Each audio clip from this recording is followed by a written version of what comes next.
Hello, and welcome to Lion and Mouse Commentary. We're your hosts, Holland and Tori. Two best friends as different as a lion and a mouse. Today we are reviewing The Amazing Spider-Man, the 2012 film, and we will be ranking it on an objective scale of 0 to 10 with only 2 points allotted for personal taste. Feel free to agree, disagree, or just learn about something new. Just be sure to tread lightly, there are spoilers ahead. Go ahead and cut to the intro.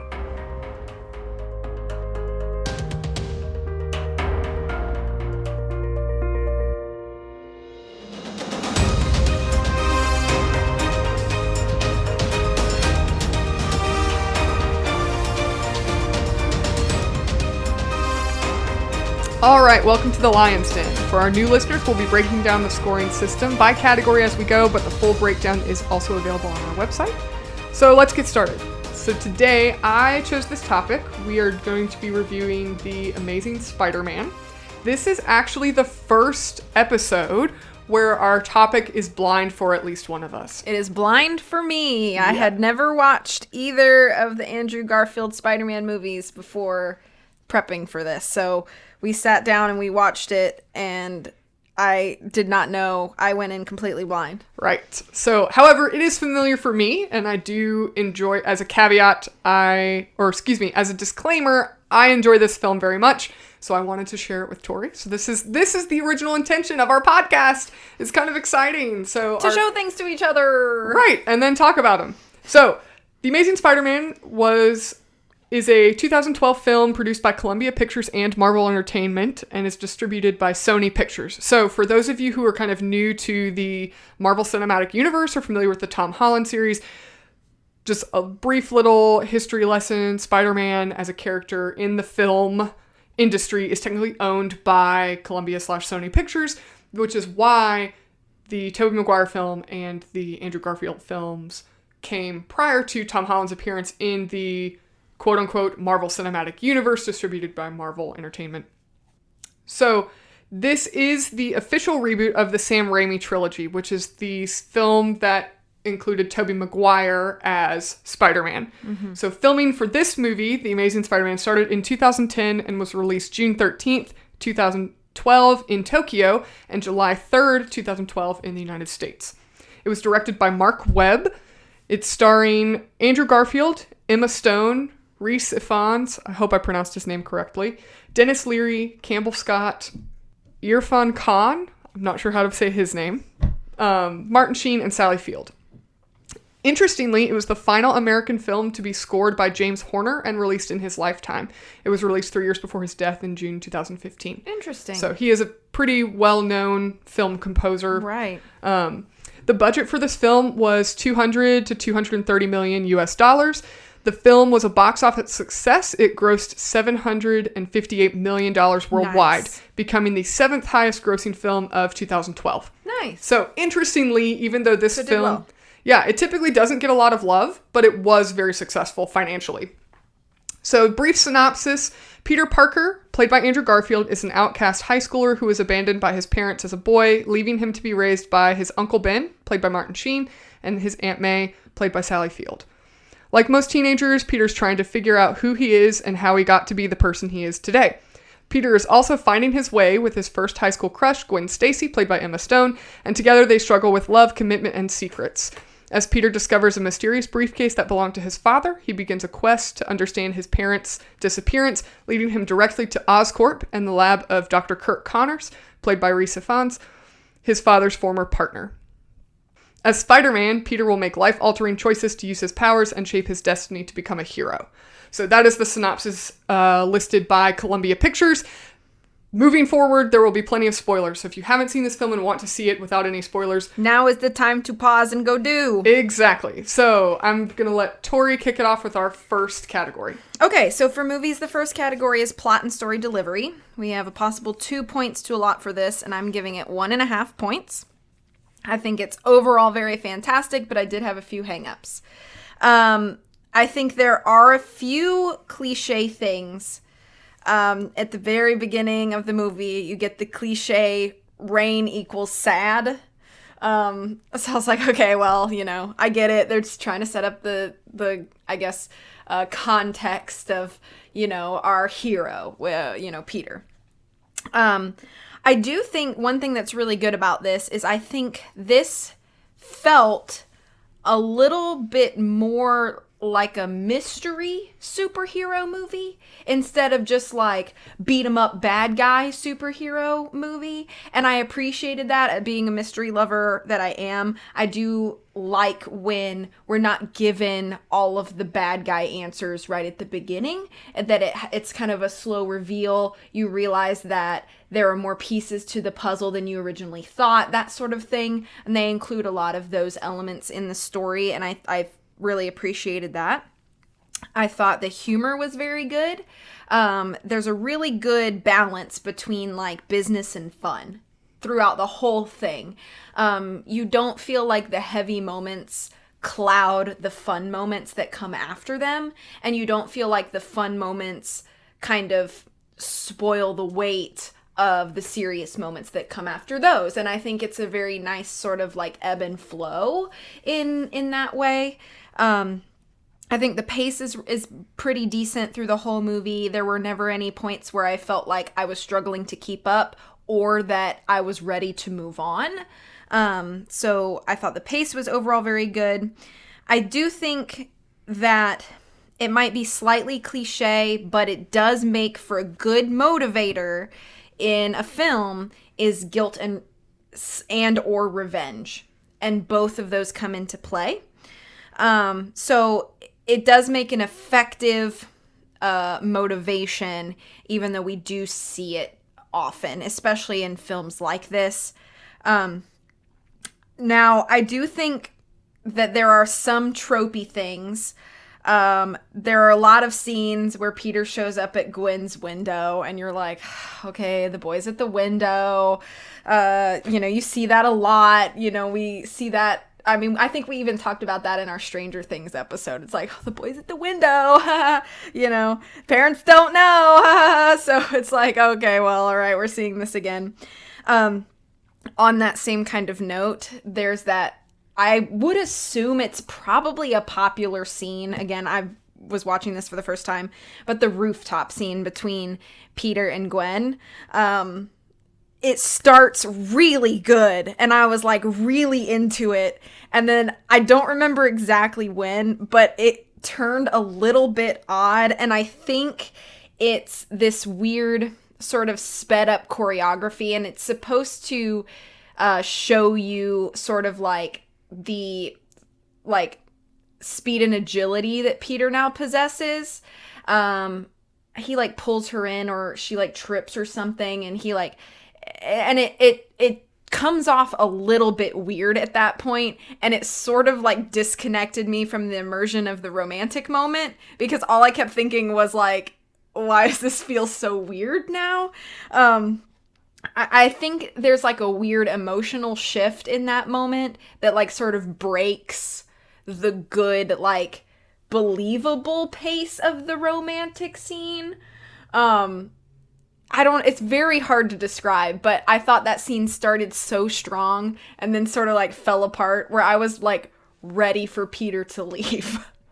By the time he left, I was like, okay, thank God, because I was starting to cringe a little bit, which is weird to say, and I'll talk about it more because it goes against a note that I'll say in a later in a later category about the characters.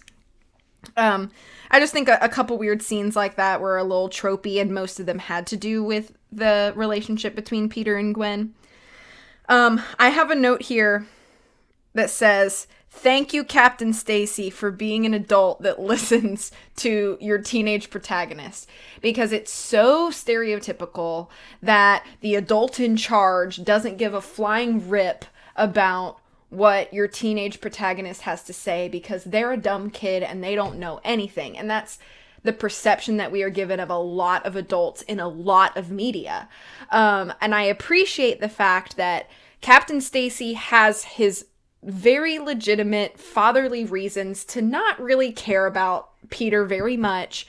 But when Peter approaches him looking for real help, Captain Stacy sort of dismisses him and then immediately thinks to himself, I have to follow this lead. Like, it's worth at least following up on the lead. And I appreciate that the film gave us a moment for that, because without that moment, spoilers, Captain Stacy's death would have meant nothing to us. Well, and I think, and he does it a second time, interestingly, when Gwen hands him the antidote and says, you have to take this this has to get to Peter, and he still pulls the good dad move and it's like, get in the car, I'm going to keep you safe. But then he takes it, he listens to his own daughter, who's also a teenager. And so he does it twice. He does it with Peter and Gwen. Yeah. And I think it's good because we've been given a very clear setup of the relationships amongst all the characters. And I really don't think this is a character note. I think this is a story note. I really do. Because yes, the characters are great, and we'll talk about that when we get there. But I think the relationship between your characters is what tells your story. And I think the plot points that we get, each distinct moment, have to be delivered in such a way that you believe it. And now we've got this really distinct picture of like who our three main characters are, which, well, four main characters are. I would say Peter, Dr. Connors, Gwen, and then Captain Stacy are kind of like our four primary characters for the movie. And I think we've now been given a very clear, distinct understanding of what each of these characters' role is in this story.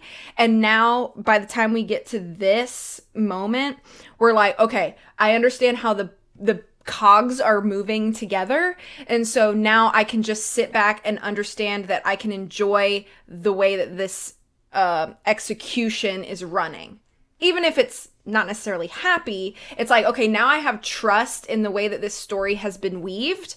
Have you ever watched something and you're like, I don't understand. We're halfway through this and I still don't understand what this dude is doing here or what this lady's purpose is. I don't find any of that in this movie. I think by the time you're halfway point of the movie to the end, you're like, okay, I now trust how they've set this up. I don't have to think too hard about this anymore.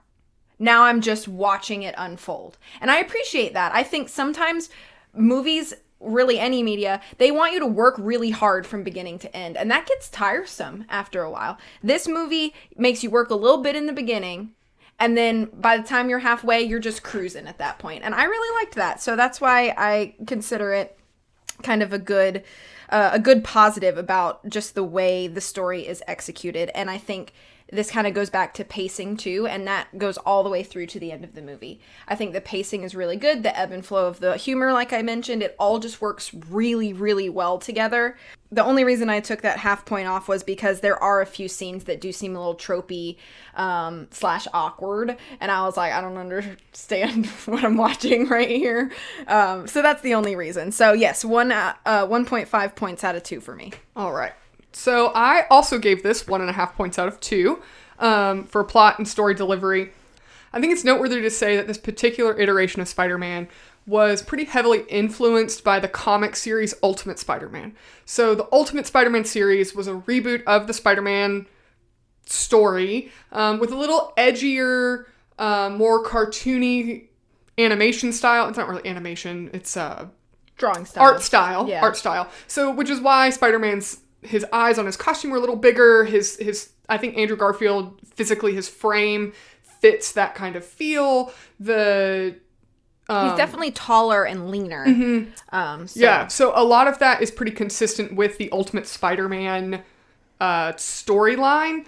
And this particular plot and story delivery of the character of Spider-Man is has a more serious tone. It's not this brightly colored, slapstick comedy, cartoony comic book, 1950s comic book panel with the bright yellows, bright reds, bright blues kind of color theming. This particular overall theme of the plot itself is a more muted kind of dramatic tone, and that's pretty consistent with the Ultimate Spider-Man comic book I'm glad series. You knew that, because I have zero comic book knowledge, so I know that a lot of the things, especially like Marvel and DC related, are going to be pretty much pulled directly from the comic book. So I'm glad that you have some knowledge about that and can talk about that, because I have nothing to offer in that department. Yeah. So a lot of people give this film a lot of hate because they're fans of Tobey Maguire, or they're new fans, and they're fans of Tom Holland. And I just want to say, as a disclaimer, this is my favorite iteration of Spider-Man in the Spider-Man films. I am at heart a Marvel comic book fan. I have been since middle school. So I think that it's just important to kind of give you as our audience that background so you understand kind of where I'm coming from in analyzing this media. I think that the plot points that fit that comic book feel is the scene where Peter's in the subway beating up the thugs, where he's having that basketball scene with Flash, his skateboarding in the warehouse, the empty warehouse. All of that's pretty consistent with a comic book feel, but it could also be any movie. It kind of fits any film. It's not specific to a comic book environment. I think that the theme, and I'm stealing this from kind of the audio commentary of the film with Mark Webb, so I've dug into this film deeper than the average watcher. But the kind of theme of this, the intentional theme of this movie, and I think it's expressed very well, is that the theme of the movie is that Peter begins the film searching for his father, and at the end of the movie he finds himself. And I think that theme is very well discussed and portrayed in this film. The opening scene is Peter playing hide and seek. He's looking for his father. Throughout the film, he struggles with not having a father, having that kind of wound of abandonment from his childhood, and his then towards the end of the film, as in becoming Spider-Man, he finds who he is, and the bookend of the film is his, teacher saying the question asked in all of literature or whatever is, who am I? So it starts with Peter looking for his father, and at the end he answers the question, who am I? So I think that that's a very mature plot for a quote-unquote comic book film, and I really like that aspect of this movie. I like that it's more of an adult, just dramatic film that just happens to have comic book characters in it. Okay. I think the Lizard as a villain, he's better than that typical, like, I'm a rich billionaire kind of villain. It really has a pretty impressive motivation with eugenics versus scientific pioneering. He wants to perfect humanity. That's a pretty deep plot for a comic book film versus I'm an evil villain and I'm going to take over the world, like Dr. Doom, just wants to take over the world. But then again, the plot of, and this could also this could also fit into characters as well, but I think having that villain as your as it pertains to the plot, he wants to perfect humanity, but he won't use his experiments on veterans at the Veterans Hospital, but then he proceeds to bomb the city with his lizard creating formula. Right. So it's a pretty high stake as a villain of the plot. It's more than just, I want to kill Spider-Man. It's, I'm gonna bomb the city. I'm now altering humanity in the city. Yeah. Right. I think that in delivering the plot, the way that they have Peter's strength and agility and his Spidey sense, it all integrates into him naturally. It's not like they don't spend time in this film where he's trying to figure out, oh my gosh, how do I use my Spidey sense? It's like he literally wakes up the day after and all of a sudden has this ability, like with the subway train scene. Yeah. He wakes up and he immediately has this ability.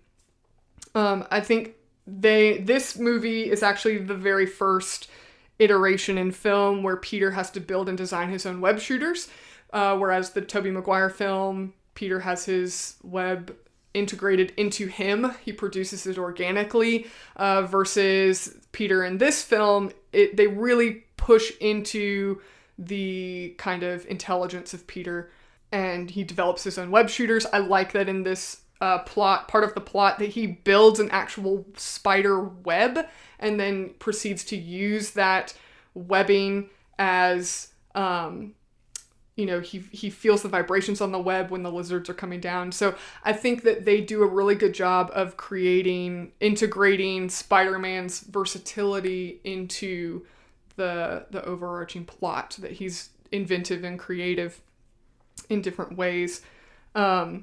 I like that in this plot, they, and I'm trying not to continuously compare it to the original Sam Raimi trilogy, but kind of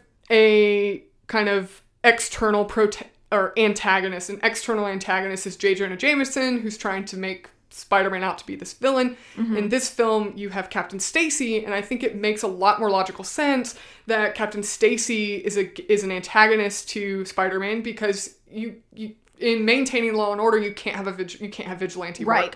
And I think that's extremely believable, and it doesn't in any way make Captain Stacy a villain. It's just a believable perspective of a law enforcement officer. He's just trying to do his job. Right. I do think I didn't give it a full 2 points, as much as I'm kind of talking up this film. There are quite a few plot holes in this movie that I think are just a little unbelievable. I think that in the important scene, the climactic scene when Uncle Ben gets shot by the random thug, I think it was completely stupid for Uncle Ben to go after a gunman's gun. Like, here he is, on the street, and he's gonna just lunge after this firearm. Like, dude, if you had just run away, the guy probably would have just let you go and he wouldn't have died. I think that that's just a little ridiculous. The scene right after it, when the police shows Aunt May the sketch of the thug, that was like the world's best sketch artist on the planet. It literally looks exactly like him. Yeah. Like, that's just ridiculous. Like, who did they find? Did they have like a NYU art major make the sketch? Like, where the heck did this guy come from? My specialty. Yeah, is taking random street thugs. Yeah, and what did the artist have a photographic memory and they actually saw them? Like, it's ridiculous. It's just a little ridiculous. I think that the scene when the guy tells Dr. Connors, like, clear out your office, you're leaving, clear out your office tomorrow, like, and like essentially fires him and has him clean out his office. It's like, I'm gonna have you clear out your office, but first I'm gonna leave you here with all the secret technology and notes and everything. I'm not gonna confiscate that now. I'm gonna give you till tomorrow so that you have the opportunity to take it all and hide it and run away with it, and instead of me taking it now and walking you out of the building. Like, to me, that just makes no sense. Here, Oscorp is this huge lab that has all these, like, top-grade, expensive security, secrets, research, and development, and they're like, oh, by the way, Dr. Connors, I'm gonna fire you tomorrow, so I'll give you the chance to take everything that we technically own with you. Like, and then the crane scene when Peter, at the climax of the film, when Peter's trying to get to the tower to stop the lizard, and all of the crane operators turn their cranes to give him a pathway in. It's corny. Like, I'm not gonna be I'm not looking at it through rose-colored glasses. I completely admit that it's extremely corny. However, I think that it has merit. I think that the premise of that event in the film is that here Peter has this kind of theme that Peter always looks out for the little guy. He always takes care of the insignificant. When he's protecting the guy from the bully and telling him, don't eat it, Flash, put him down, stop it. And then he saves the kid off the bridge. It's one kid out of all the people hanging in their cars, and Peter goes and saves the one kid, and that the father ends up being the crane operator. So it's like, here Peter is always looking out for the little guy, and then the little guy gets to do something to help Peter at the end. So I think that's kind of the message of that aspect, but I do admit it's just a little unbelievable that all these crane operators are going to turn their cranes over the street so that Peter has a direct path there. I think that's a little corny. But anyways, those are my kind of notes regarding just the plot specifically. 1.5 points out of 2. Okay. For characters, we allot a total of 3 points. I gave it 2.5 points out of 3. So pretty high. I have to say the casting phenomenal across the board. I do think, however, Andrew Garfield and Emma Stone are a little bit old to be playing high school students. They were 29 and 23. That's pretty old. Thankfully, they both look pretty young for their ages. But it's still, it gives you almost a little bit of like Grease vibes. I always use Grease as the example of like people much too old to be playing high schoolers. So I do think there is a little bit of like they're just a little bit too old, but you like them acting in those roles enough that like after the initial setup of the movie, it's kind of like, I'm gonna just throw that away and enjoy it because they're doing such a good job, you know? I think the little boy that they cast as young Peter at the very beginning looks a lot like him, so good job there. I also want to seriously applaud Sally Field. I think she is the best Aunt May. I really do. I feel like her age, her personality that she kind of gives to Aunt May in this iteration is very good. I think her relationship with Peter feels super believable. It's a different vibe than I think it's especially. I haven't watched the Tobey Maguire movies in a long time, so I don't remember them as well, but I think it's a completely different dynamic than like Tom Holland and that Aunt May have, and not necessarily in a way that I think it's a detriment to that version, but I think this version is a little better and a little more believable. And maybe that's because of the fact that Aunt May in this version is older, so you believe that she's the aunt more. I don't know. I really like her kind of really nurturing, almost worried for Peter all the time. It feels very believable. I mean, if I was in her shoes, I would also be very concerned that the fact that my nephew keeps showing up, beat up in the middle of the night, won't tell me what's going on. Like, that would freak me out. Yeah. I would be very concerned. So I think the way that she plays that is very nice. So huge props to Sally Field for that. I have to mention, and this is what I was going to say is going to seem like a counter to my previous point where some of the scenes between Peter and Gwen are very tropey. However, their on-screen chemistry, it's like you can feel it. It's palpable.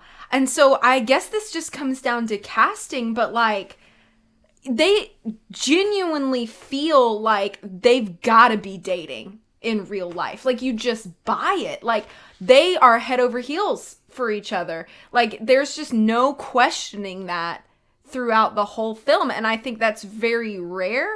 Obviously, you know, you have like couples on screen that do have good chemistry, but like this was something I noticed even from the beginning, like before they were even like an item in the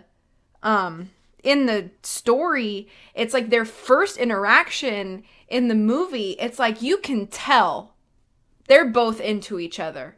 Like it's, I don't know how they did it, but it was just so good. I've seen a video I think that you sent to me, and it was like a screen test before Emma Stone I think was officially cast, and they were trying to like screen test different actors or whatever with Andrew Garfield. And even in that video, I was like, dang, they should just go out already. Yeah. Because it's just so realistically palpable. I was just impressed by that. And usually, like, the romance in things, I don't put a ton of weight into. Like, I understand that, like, it's necessary for a lot of stories, but I don't know. This one's just on another level. Well, I like it. Fun fact, in case you didn't know this, and for our listeners that might not know this, but Andrew Garfield and Emma Stone did start dating after the film when they were filming. Well, that makes sense. I mean, the chemistry really was pretty genuine. They must have had real chemistry then.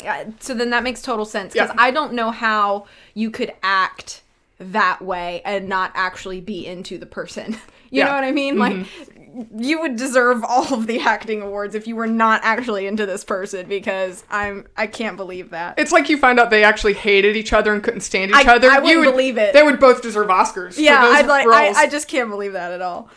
I do also want to give note. I think that the actor whose name I forget, the guy who plays Dr. Connors, I think he does really well at portraying the fact that he only has one arm.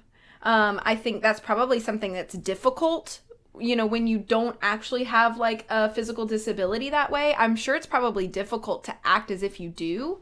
So, but I think he does a really believable job of kind of convincing us that like, he does have this disability now, and it has become such a frustration for him that he has this strong motivation to complete the experiments that he's been working on. So I think it's a nice it's a personal character tie-in that fits nicely to the motive for the plot purposes. And I think that's really nice. I put a note in the characters about these crane guys. Don't know how they did it, because you're right, it doesn't really make sense. But MVPs to those guys, because they really made the end scene really believable. Not really believable, really easy for Peter to like get his goal done. But you're right, it's not very believable. I think I don't have a ton of like character notes, but I did give it a pretty high score. The only thing that I think was a little bit detrimental is I think the scene of Uncle Ben dying, the setup is really poor. And so it makes the grieving that we see feel a little strange. And I think a lot of that has to do with, just the whole circumstances of him dying. It's almost like there's just a weird disconnect I felt there, and I was like, I feel like I don't know if it was the tone or whatever, but it just seemed to shift in a way that felt awkward. And so it wasn't that I didn't believe the grief of Peter and Aunt May, but it almost felt like we jumped there too fast. And so they almost seemed overdramatic, but they're not overdramatic. It's just they didn't ramp into that really well. So I put it in character notes because it did kind of come down to performance, but honestly, if I'm being honest, this is probably a directing fail and not an acting fail. But it made your characters look a little weird when you did it that way. And also, like, this is final note, but just side note, Andrew Garfield is so cute. He's just so cute. I just like watching him on the screen. I've watched things that he's been in before, but like while watching this movie, I just kept thinking to myself, like, he's just so cute. He's just cute. So good job to him, because I think even though he was older, a little too old maybe to be playing Peter Parker, he did great. And I think you just add him in with Emma Stone, and I just watched both of them together, and I'm like, they're just so cute. It's just, anyway. So that's all my character notes, 2.5 out of 3. Alrighty. So I gave, for characters, I gave 3 out of 3 points for this. I think the characters in this film are just exceptional. I think that they do a great job of keeping the cast relatively minimal. There aren't, 15 students we have to try and get to know. There's a very small cast of characters, and all of them serve an important purpose. I think that Peter as a character, I love that they set him out from the start that he's already the kind of young man who looks out for the little guy. He helps the helpless. He doesn't even have his powers yet, and he's already standing up to Flash, the bully of the school, trying to get him to stop picking on people. And he calls him Eugene and gets in a fight with him to defend somebody else right out of the gate. And I think that they instill that in him as a character before he even has powers. So then when he becomes Spider-Man and is the friendly neighborhood Spider-Man who's looking out for the little guy, that was already in him before he had superpowers. He didn't just get these powers and then decide, okay, well now I should probably save the world and help people. They give him that character quality before he's even anybody special. Mm-hmm. I like that they made that decision. I like that he's intelligent. He's... you see in his bedroom, before he has any kind of superpowers, these like locking mechanism he's designed for his door. Right. And, so he's helping Uncle Ben figure out why is the washing machine overflowing. He's already, another thing they already established with him as this is who Peter Parker is, not this is who Spider-Man is. Peter Parker is trying to help his uncle figure out what's wrong with the washer, and he's mechanically inclined, and he's thinking critically about those kinds of things, scientifically, if you will. And then the conversations he's having with Dr. Connors about his decay rate algorithm. It's not then unbelievable when, as Spider-Man, oh my gosh, all of a sudden he's bit by a spider and he's a super genius. No, he was intelligent and inventive and creative at the beginning. I do agree that Emma Stone and Andrew Garfield are a relatively old cast in this film. However, my argument against that's one of the biggest criticisms of this film, because now you look at Tobey Maguire, he looked even older, I think. True. And then look at Tom Holland, he looks legitimately like a teenager. Yeah. However, have you seen teenagers today? I mean, they're way bigger than I was as a teenager. These teenagers now, these 16-year, there's a reason that these, people on Instagram and YouTube are interviewing and asking these girls for their number, and these girls are saying, I'm 16. Because teenagers today look like grown adults. That's true. So I think that they're in this era now. It's more easily forgivable than it was when it came out. Okay. I also think in this film they are high school seniors. Okay. So they're not 14 years old, they're 17 years old. I think they even say that in the film. And I also think they do a good job of casting the other students to match their age. That's true. So it's more believable in the world as a whole. It's not like you have Andrew Garfield and Emma Stone in here with a bunch of people that look 14. Right. It's like if you have Andrew Garfield with Tom Holland next to each other and you're trying to tell me these two people are the same age, it's completely unbelievable. Mm-hmm. But Andrew Garfield and Flash look like the same age, so you can have a little bit of that suspension of disbelief and believe that they're high school seniors. I think Andrew Garfield is very physical in his role as Peter. His movements are very intentional. He has this kind of, the scene where he wakes up and he has this spidey sense and he's just a little jittery and kind of on edge. I think he performs that very well physically as an actor, and I think that should be noted in this section because it kind of falls into that acting category. I agree. I think Peter and Gwen's chemistry is absolutely phenomenal. I think that, in my opinion, I think Gwen and Peter are the best Spider-Man couple in the different Spider-Man iterations. I think their chemistry just makes them extremely believable.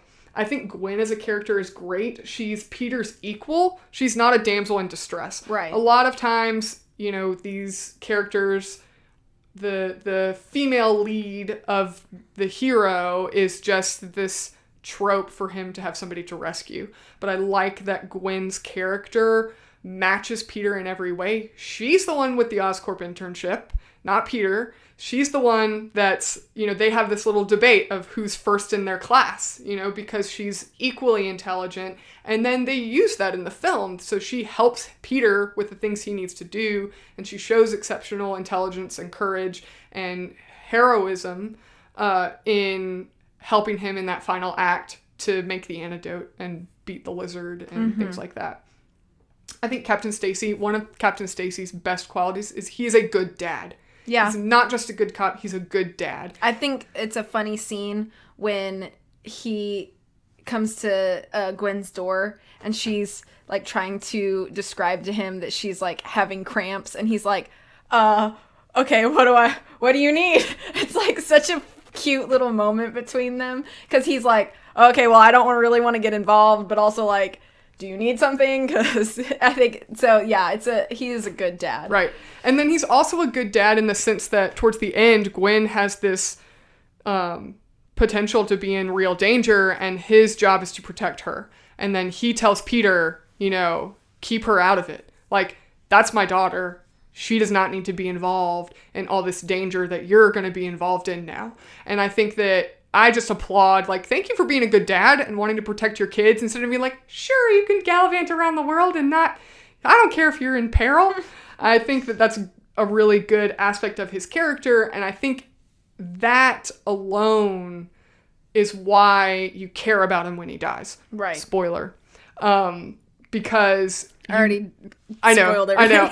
I know. I think Dr. Connors has a realistic motive. Like you said, I think he does a great job at giving him this, as portraying this character with a real physical disability. But not in a way that makes him feel like less than or any sort of way Right, like and that. you don't necessarily feel sorry for him. It's not like it's a pity card that he has, but you see this man struggle with the fact that he is missing an arm and he believes he has the answer to fix his disability, and that he thinks I think he has genuine intentions of like, the possibility for this to help people is very real for him. And then, of course, it morphs into this more sinister plot, but it never seems unbelievable for him to change. Strive for that. Right, yeah. right.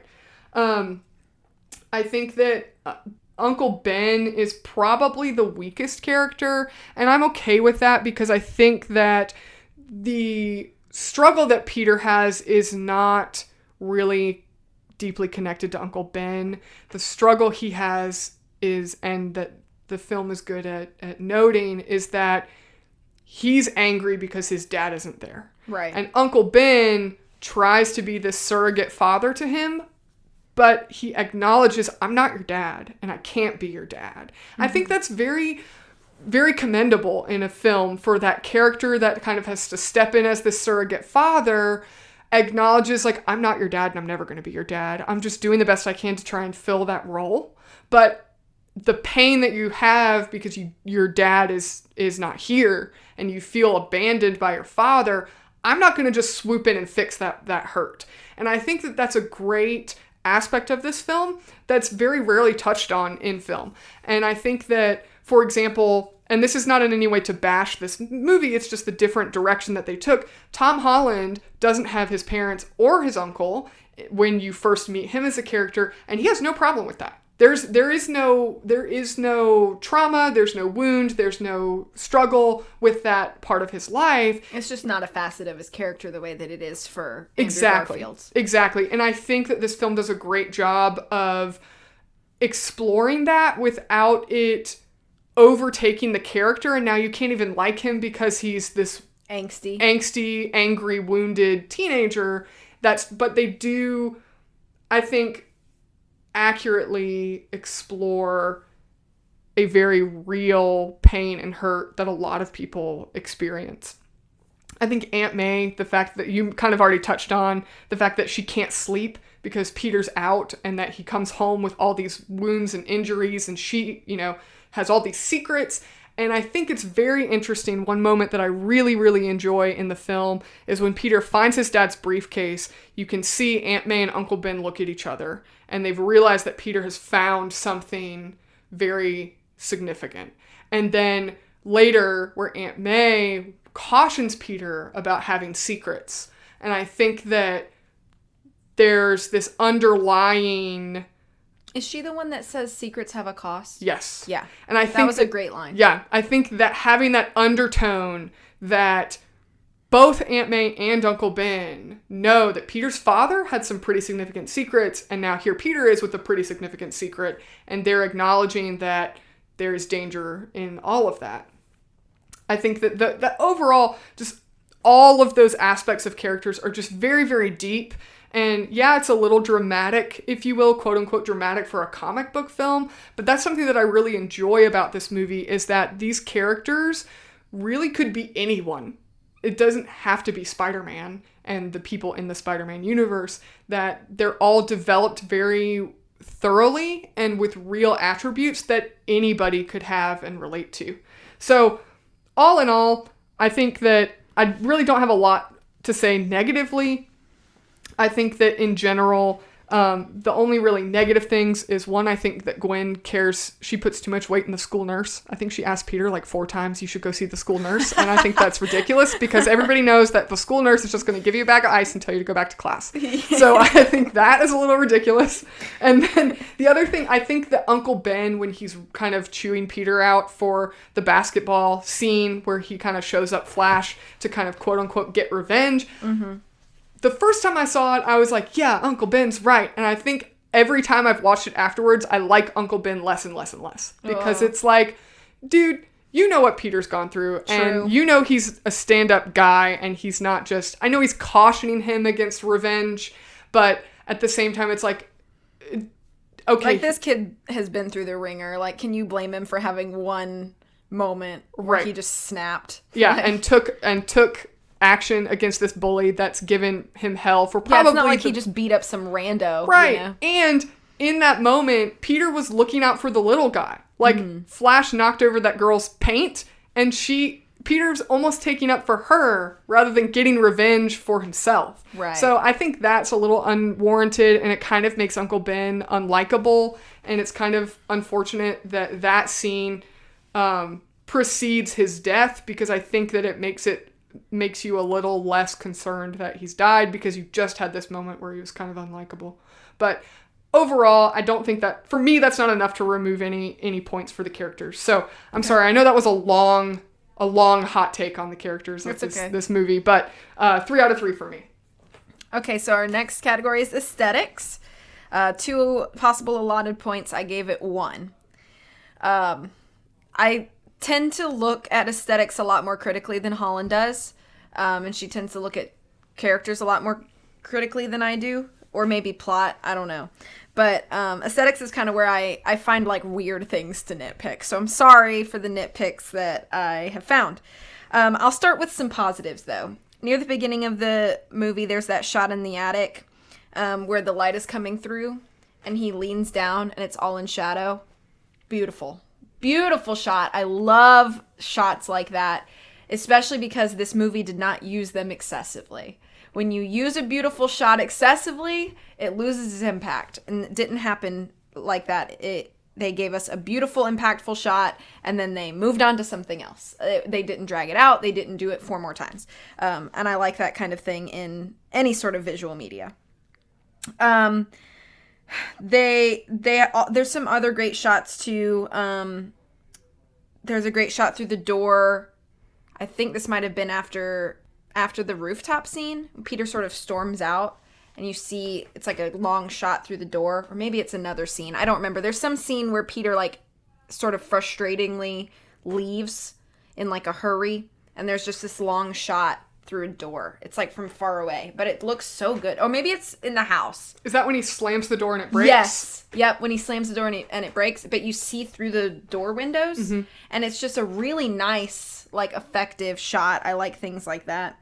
I think that they did a great job with sort of the reptile skin that you see, mostly on Dr. Connors, but when other city folk start to sort of turn reptilian. I think they do a really good job with sort of like the reptile skin, kind of the scaling, the eyes, that sort of thing.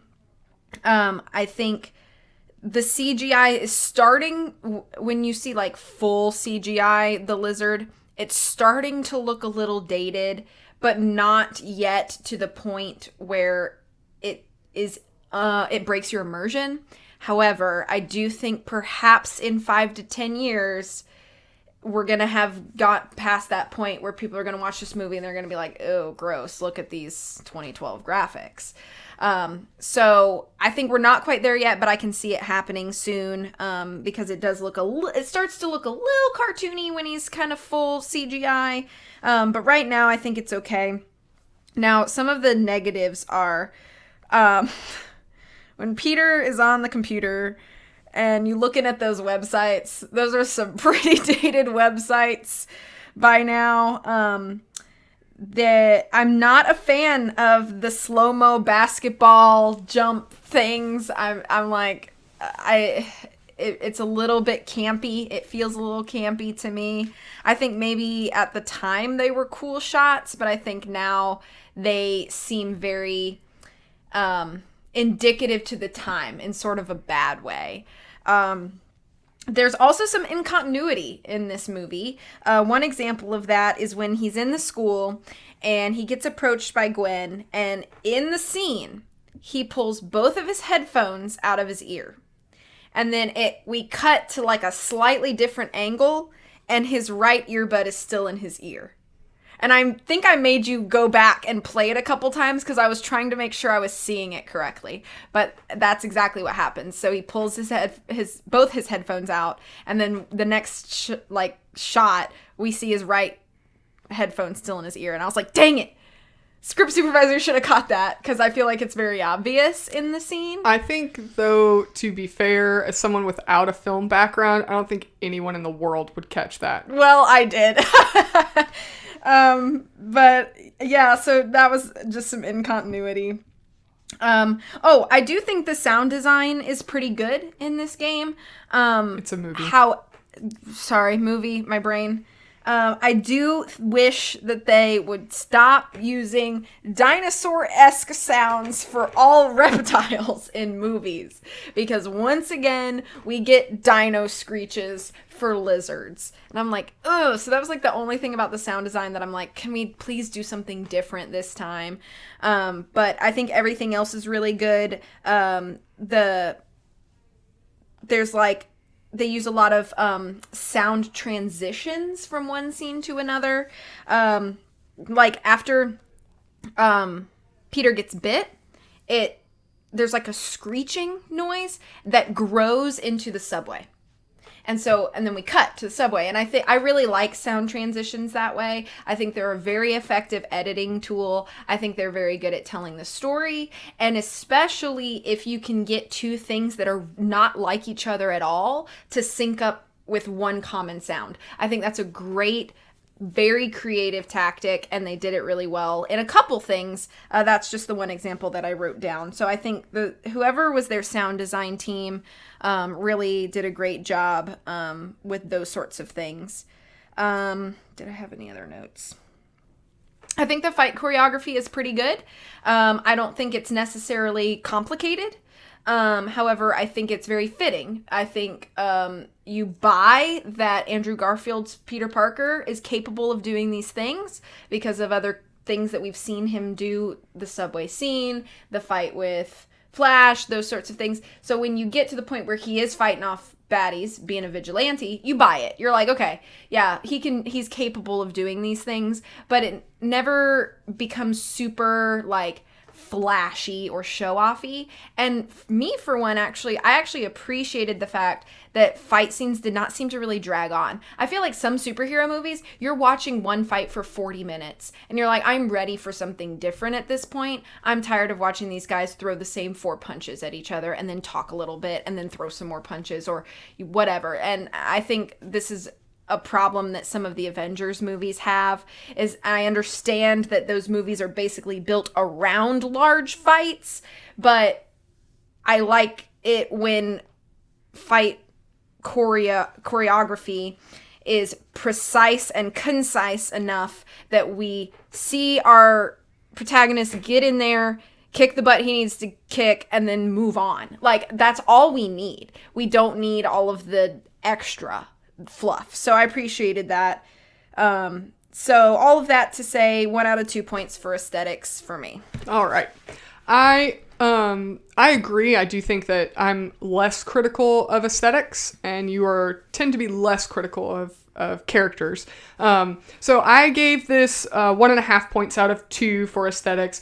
I did have similar notes that you did. The transition sound-wise from the Peter getting bit by the spider to the subway scene, I think is great. I feel like it's pretty rare to see that in film. It is. That's why I appreciate it so much. So I like that aspect of it. I also made a note. I think one of my biggest notes that you kind of just touched on is the balance between the story and the combat. I agree completely that the majority of comic book films lean more towards action films. And so there's a car chase or a combat scene or a fight scene or a chase scene that just lasts way too long. And so the whole film feels like just one long action sequence with dialogue spattered here and there. And I think this film, one of the reasons I enjoy it so much is that they balance the two. I think the choreography in this film for Spider-Man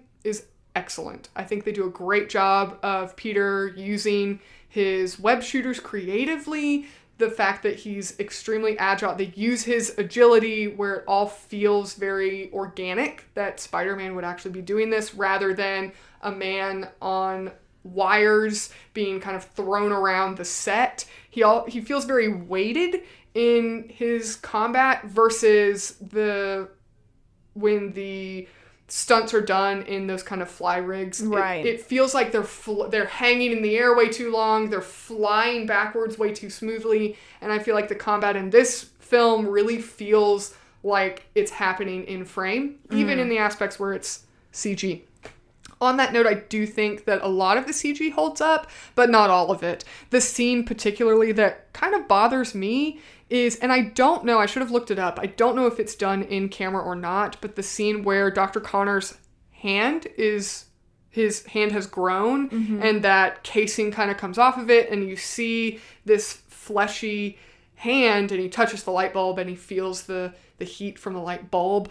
For me, his hand looks very much like a silicone prop, and I wish that it looked a little more organic. I think and you can look this up and correct me if I'm wrong, but I think that he likely had a silicone apparatus over his real hand, and so the fingers are a little too wide, they look a little gummy. I think that I commend them. It's definitely not a pretty hand. No, and I commend them for doing an in-frame effect versus just straight CGI or just having him with his real hand there because the actor does have two hands, two arms.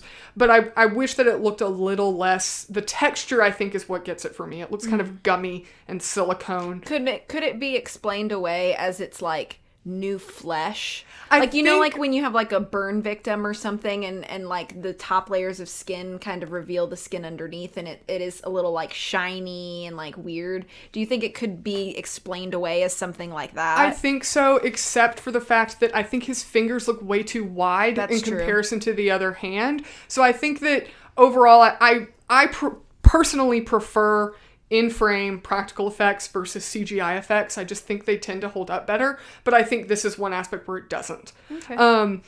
I think the Oscorp lab design of it is extremely impressive. It feels like a laboratory where they could be developing something as fantastical as lizard serum to regrow limbs. It feels like that kind of laboratory. I do wish, kind of going back to Dr. Connors, I wish that the design of the lizard had more of a lizard-like face rather than a human face with scales. I think the way his mouth is shaped is odd, right? Yeah, it is. And I think they're trying to give him that lizard mouth, but he doesn't have a snout. So it just, to me, I understand and respect them choosing that character design. However, in like the Ultimate Spider-Man comic series, he has more of a lizard-like face. He looks like an anthropomorphic lizard rather than a man with lizard skin.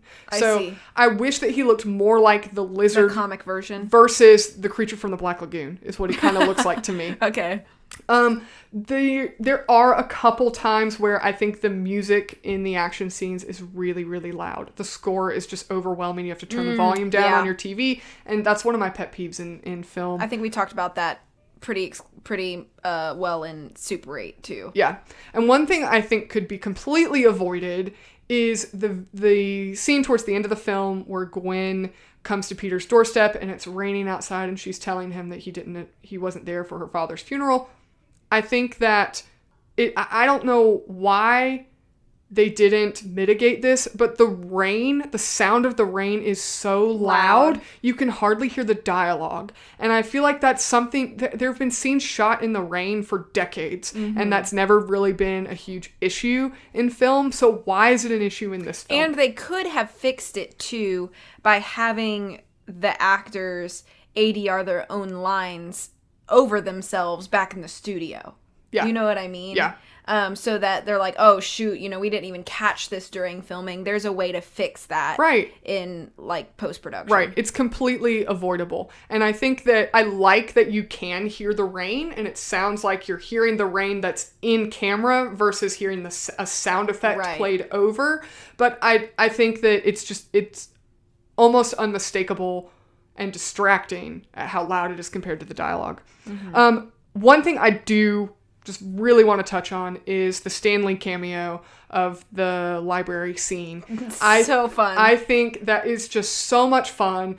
I think it's the best Stan Lee cameo in any Marvel film, because I think the setting is comical enough, and yet in the background, the fight choreography is just brilliant. You can rewatch that scene over and over again, and the way that the movement of the fight choreography on the stage keeps your eyes moving, it's still believable. It's, things moving forward in the frame and back in the frame. I just think the fight choreography, in addition to the fact that it's a humorous Stan Lee cameo, is just really great. And then the fight choreography at the end of the film with Peter between the lizard, where they're using the nitroglycerin. I think it's nitroglycerin, but he freezes the lizard's appendages and they break off, and he regrows them. I think that's just very innovative, and it's more than just swinging punches at each other for villains. And I also like the fact that for the last part of the combat, that Peter doesn't get his web shooters. His web shooters are broken, and now he has to fight strictly on his innate ability as Spider-Man. And I think that's something very unique to Spider-Man as a hero. It also gives him an opportunity to think cleverly. Right. And so I think that because of all of that, and I'm not quite as critical on aesthetics, that's why I gave it 1.5 points out of 2. Okay. So now we're moving into personal taste and preference. I gave it 1.5 points out of 2. I really enjoyed it a ton. I'd want to rewatch it again. I would like to watch the second movie with you at some point, or on my own, whatever. I'd want to continue the story of Andrew Garfield's Spider-Man. The only critique is the few tropes, I think, that I mentioned earlier. I think that it's interesting because I think each iteration we have of Spider-Man, these three, the Tobey, the Andrew, the Tom, they all have very distinct colors. And I think that that's to be commended. I think no matter what kind of comic book or movie fan that you are, you're going to find one of those colors that you like. And I think that's really cool. I think they're all very distinct without dismissing the, innate characteristics of Peter Parker and Spider-Man. I think all three of them, bring something unique to the character without contradicting the character, as a whole. And so I think that's to be recognized and commended. And I really enjoyed seeing Andrew Garfield's take on Spider-Man, and how I genuinely thought he was going to be a little too emotional for my liking, and watching the movie I didn't feel that way. I felt like I believed his emotions, and I didn't really mind the more, I guess, darker or sadder moments from him, because they didn't last through the whole film. It's not like he was just a mopey Spider-Man, which is kind of what I was expecting going in. So that I was a little worried about that, but I think that he, it's a very distinct version of Spider-Man, and I think he does it very well, and I really enjoyed it. But I also like that it is different from the other two versions of Spider-Man. So I wanted to just commend the creators of this iteration for giving us something that is different, and it doesn't just feel like another reboot of the same thing. So 1 out of 2 points out of 10, or 1.5 points out of 2. All right. Well, I don't think it's any surprise that my personal taste and preference gets full points. So 2 out of 2 points for me. Andrew Garfield is my favorite Spider-Man film version of Spider-Man. I think this movie is an excellent movie. Objectively, but then this is the one I do enjoy the most. I think that the best thing, the reason why I enjoy this movie so much is that Peter is such a well-developed character. He has so much more depth in his character versus the other Spidey iterations. I think that, no shade thrown at Tobey Maguire or Tom Holland, but to me, both of them feel kind of more like a flat comic book character, whereas Andrew Garfield, he's a phenomenal actor. He's an Oscar-nominated actor, and I think that he brings that caliber of a performance to this film, even though it's a quote-unquote comic book film. I think that Gwen is such a likable character as a female protagonist, as the lead female to our leading man. I think that she just is such a well-developed character. She's not a damsel in distress. I think the villain is very complex. He has complex motives. He's very engaging. And I think that especially at the time of this film, the other comic book films that were being produced around this time, this is a way more mature and deep comic book story. I feel like that overall, this could be a film about anybody. It just happens to be about Spider-Man. And I like that aspect of it. I think that they've taken the characters of Spider-Man and the other people in his world, and they've made them real people.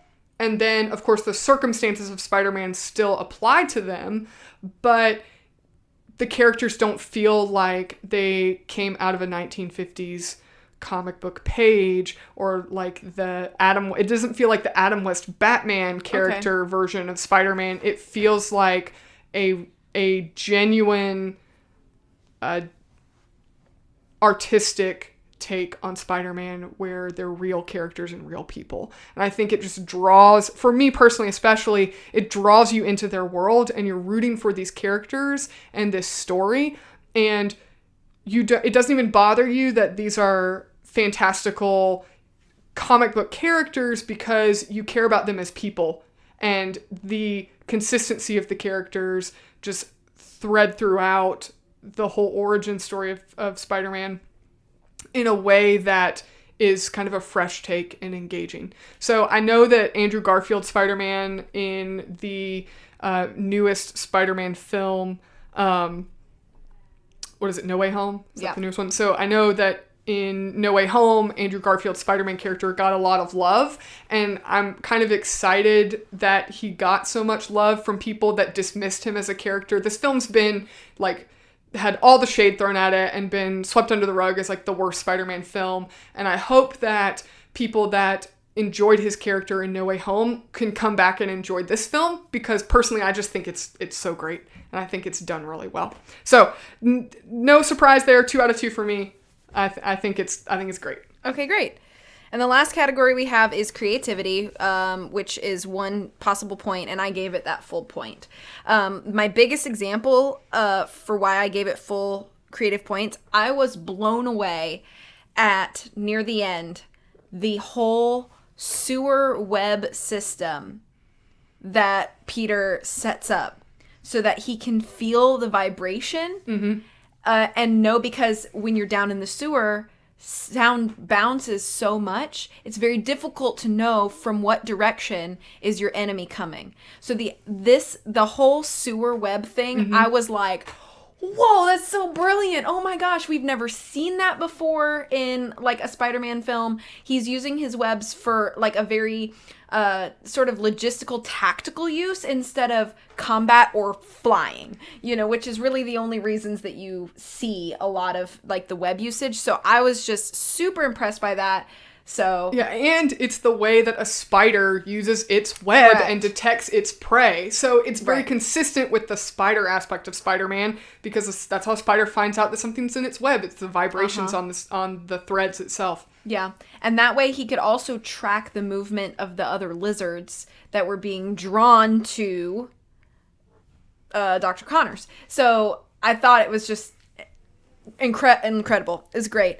I also think, and this kind of piggybacks on my last note, is I really do think it's kind of a fresh take after the Tobey films. I think there are a lot of people who have very strong, maybe nostalgia-based opinions on the Tobey movies, and there are people who love them, and that is great, and I don't remember them well enough to have much of an opinion on them, but I think that it's good to get fresh takes on things, and this one really did give us a fresh take on that, and then it sort of helped us feel like, okay, these are familiar characters, but now, I get to see them through the eyes of a new perspective. And I think that that's really beneficial for fans that have been fans of something for so long. And sometimes you really do need to mix that up.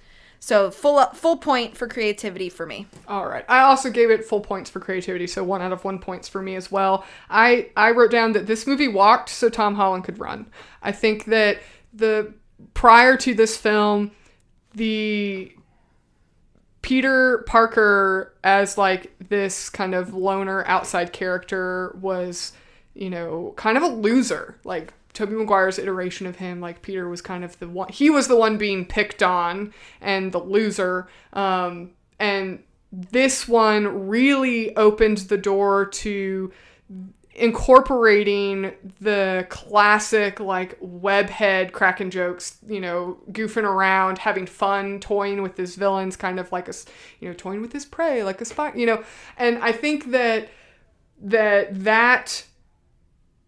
was emphasized even more with Tom Holland's iteration, was that he was kind of this happy-go-lucky kind of character, which you couldn't quite do with Andrew Garfield's version of Spider-Man, because you have the death of Uncle Ben and Peter with this kind of, you know, grief and guilt and, you know, his internal struggle. You couldn't immediately make him this happy-go-lucky character. But it was a move in that direction compared to the Sam Raimi trilogy. I think that it does a great job of not playing too hard into the nerd aspect of Peter Parker or a loser aspect of Peter Parker. Peter is intelligent and he is a nerd and he, you know, is very science driven, but he's not necessarily he's not a nerd in the sense that he's in the academic decathlon like Tom Holland's character, but he's also not getting shoved into a locker like Tobey Maguire's Peter Parker. Mm-hmm. So I think it's that good balance in between. I think that it's a great cinematic take on a superhero film. This movie is extremely cinematic when compared to other superhero films, and I don't really think that was really done before, and I don't think, honestly, it's really been done since. This is a more dramatic take on a superhero franchise. One thing I do want to address, and I've heard this multiple times by a lot of people, is that people say that Andrew Garfield's iteration of Spider-Man is a great Spider-Man, but he's a terrible Peter Parker. He's quote unquote too cool to be Peter Parker. And I just have to say, I very much disagree with that. And I think the one thing that everybody brings up is that like Peter, he's too cool. He's like a skateboarding Peter Parker. Let me just say, who in your high school was a skateboarder and was the cool kid? None of them. No, like, skater kid in your high school was cool. They were always these loner, outcast people that really didn't have any friends, or if they did, they were all other loner skater kids like them. Like, just because you skateboard, really, like, there's this cinematic idea that skateboarding makes you cool, and that's just not true. Right. Like, it's just not. No skateboarder kid in your high school was the popular or the cool kid, and Peter's not the popular or the cool kid either. He's a loner, and I don't think that necessarily makes him a negative. It's not a negative quality, but it also doesn't automatically make him this cool loner kid. Mm-hmm. And I think that Andrew Garfield does enough in his physicality of the character to make Peter a little awkward and a little like quirky, not in like he's a cute, cool, quirky kid that everybody wants to be like. He's just kind of this like high schooler, this high school kind of weirdo that really doesn't have a whole lot of friends, and I think that's okay. Mm-hmm. Yeah, so he's not too cool to be Peter Parker. That's my hot take on it. I think he does a great job of playing Peter Parker and Spider-Man. So I think that, but still with creativity, I think the dramatic take on a superhero film and the cinematic take on a superhero film alone should give it full points for that. Okay, so that's everything. So my final thoughts and overall score. So my overall score comes to 7.5 out of 10. So, which I think is to be expected. I think it was fun for the first time in the podcast so far, having me go into something blind. So I think that it's difficult almost to think of things that I would want to talk about that are blind for me. So I think it's fun for us to be alternating picking what we talk about, because of course I'm always going to gravitate towards something that I know. So I'm glad that you picked this, because I think while I would have eventually watched it, I'm sure, it was a good opportunity for me to finally bite the bullet and watch this, and because I've been meaning to for years. So I'm really glad that I did that. I think it was fun. It gave kind of a new feeling to me for doing the analysis and thinking critically on something that I have no prior experience or bias on. So I think, honestly, this might be my most honest score because I have no like memory associated to it or bias or nostalgia or something like that. So, you know, obviously I'm not changing any of my previous scores, but I think because of the blindness of it, I have to look at this and be like, I think this is probably my most honest score so far, which I think is cool to note. But yeah, other than that, 7.5 out of 10. All right.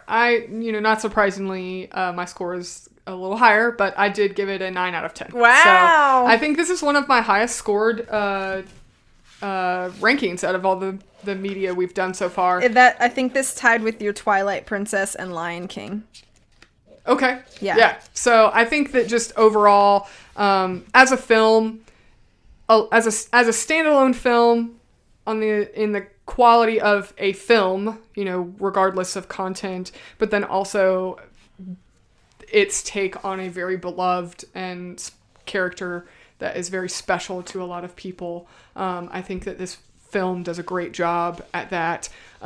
Personally, I think this is one of my favorite superhero films to exist. I think that it's just overall just high quality and does a really good job. And for me, personally, I think characters really carry the story, and I think this is one of the few comic book films where it's very, very character driven. The characters aren't these flat cardboard cutout comic book characters that we don't really care a lot about. We know their internal motivations. We know the world that they're in, and their relationships with each other is very strong. In addition to a plot that I think is pretty engaging. So 9 out of 10 for me. It's not really a surprise because I do love this movie. I know for years you've told me like how much you want me to watch it. So I'm glad we finally did. Yeah, definitely. All right. Are you ready to move into lightning round? Yes, I am. Okay. Lightning round. Okay, so this is kind of a two-part question. So of Tobey Maguire, Andrew Garfield, and Tom Holland, which one is your favorite Peter Parker and which one is your favorite Spider-Man? So this is going to be slightly skewed because I haven't watched the Maguire films in 15 plus years maybe. So I would, right now, my answer would be Tom Holland for favorite Peter Parker and Andrew Garfield for favorite Spider-Man. Oh, I'm impressed. Yeah. I'm impressed. Yeah. What about you? I would say Andrew Garfield for both. For both? Yeah. I'm not surprised. So that's just my favorite. I think Tom Holland and Tobey Maguire do a great job at their own iterations of it. Right. I have no shade to that, and I know a lot of people, Tobey Maguire is their Spider-Man because that's the one they grew up with. Mm-hmm. And I think it's neat that now Tom Holland is the Spider-Man of kind of a new generation, and there are people that are going to love him the most because they grew up with him. So, but I think Andrew Garfield should get more love, even because he's kind of in the middle of this too. All right, next question. Which Spidey suit design is your favorite? Because they're very different. All three... Can I Google them real quick? Yeah, do it. All three of them are very, very different. And I think you mentioned this, is that the color palette is different and the style is pretty different too. And you can include in your decision the fact that Tom Holland's Spidey suit has a lot more kind of gadgets integrated into it. And so I'm allowing you to consider that into your opinion as well. I think I'm going to say Tobey Maguire's. Really? Yeah. It feels very classic, which I like. I think it was... I don't know. I really like kind of the side panels that his suit has, and it goes down the side of his arm. I think that's really cool. It kind of almost gives like a slimming effect to the suit. I think I would say, I think I'm going to go with Tobey Maguire's. I do like the other suits for, their iterations, but I really like kind of the classic feel of the Tobey Maguire suit. Yeah, I do think it has the most, not generic in a negative way, but it really has the most generic look to it. It's not over-exaggerated on one aspect or the other. Right. I think of course I'm biased and people are going to think I'm just an Andrew Garfield stan, but I do well, sort of. I do really, I think the thing I like the most about Andrew Garfield's spider suit is the spider on the back of the suit. I really like that design. I like that it's an elongated spider. One thing I don't like about Tom Holland's suit is that the spider emblem on his chest is so tiny. Like it's more of and that. his suit is brighter. It's kind of that cartoony looking spider on the front of his suit. I like the character design in the Ultimate Spider-Man comics is one of my favorites. And so because of that, Andrew Garfield's suit is closest to that. But I do have to say I really like the Into the Spider-Verse version, Miles Morales' suit. Okay, I still have not seen that. Yeah, it's excellent. We should watch that next. But I really like the Black Spider-Man suit. I think it's a great iteration, and that animation style in that movie is really good. So I think that would be a close second, be the Miles Morales suit design. Okay. All right. Favorite female lead, Mary Jane, Gwen Stacy, or MJ? I would say Gwen, obviously. Hot take, I actually don't really like MJ that much. Yeah, Zendaya? You're not a fan? I like Zendaya, like, as an actress. I think MJ tries really hard. MJ feels like she's trying to be April from Parks and Rec, and she doesn't fit super well in, like, the context of the films. That's just my personal opinion. I don't necessarily dislike her, but I don't like her. She's just, I'm very indifferent, I guess, to MJ. Yeah. And Mary Jane is fine. I feel like she's a little flat. She's just kind of like, you know, the Spider-Man love interest that you just kind of come to expect. So I think Gwen is the most interesting of the three. Yeah, I would agree. I would also say Gwen. And I think one of the things I like a lot about her is that she's probably the most contributory to the plot. So I think that makes her high on my list too. Okay. All right. Favorite scene or shot in the movie? I think it's going to be the one near the beginning that I mentioned earlier when he's in the attic and the light's coming through and he leans down into the light. It's just such a beautiful shot. I think I would say that one. That was my answer too. Was it? Yes. Yes, that was my answer too. I also really like the scene where he makes the web in the sewer just because it's so unique to Spider-Man overall. All right. Which Spider-Man or other Marvel villain would you like to see team up with the Lizard? So if you had Andrew Garfield Spider-Man, or really any Spider-Man, but if you had the Lizard and he could have another villain with him, which villain would you like to see kind of team up with him? So Dr. Connors is very smart and methodical. I would want to see him with somebody who was very clever and trickstery. So I would say Loki. Ooh, that's a good... Wouldn't that be an interesting pairing? Yes, that would be a really good pairing. I think I would like to see an X-Men villain with the Lizard. So I know Magneto's kind of like the big X-Men villain, but I almost feel like... Yeah, I feel like I would say Magneto. I think that would be a really interesting... Because Magneto's... his objective is really similar to the Lizard. So I feel like it would almost be like a dangerous duo teaming up because Magneto's whole thing is kind of like there's mutants are superior to the human race. And so then you have that same concept that the Lizard has is like, you know, in this film particularly, he's kind of like we can perfect the human race with this scientific technology. So, right. Yeah. Okay. Okay. Which of the MCU Avengers would be the best teammate to this Spider-Man? So, Captain America, Thor, Iron Man, Hulk, Hawkeye, and Black Widow. So, I'm just going to go with the first thing my gut says. Which is this version of Spider-Man, he's very tall, he's very lean. So, he's naturally lighter on his feet. Not using flies or anything like that. But so I would want to counteract that with the big bulk strength of the Hulk. Oh, okay. Yeah. I think that's fair. I think I would almost say Hawkeye because I feel like this Spider-Man is really, I think that their similarities would make them good teammates. Like personality similarities? Yeah, and personality, and skill set similarities. So Okay. like Hawkeye has this, his bow and arrow, that kind of ranged attack. And I think that Spider-Man, with his agility and then his web shooters as well, would kind of, they would complement each other very well. Mm-hmm. Okay. I think Thor would be really entertaining to watch with this Spider-Man, though, I think. Yeah. Okay, so last question. At the end of the film, Peter has made a promise to Captain Stacy, and you have not seen the sequel. I've not seen the sequel. So this is kind of an interesting question for you.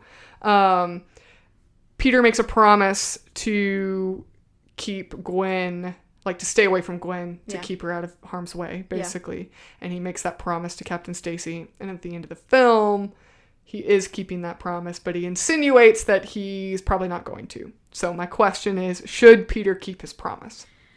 So my brain says yes, and my emotions say no.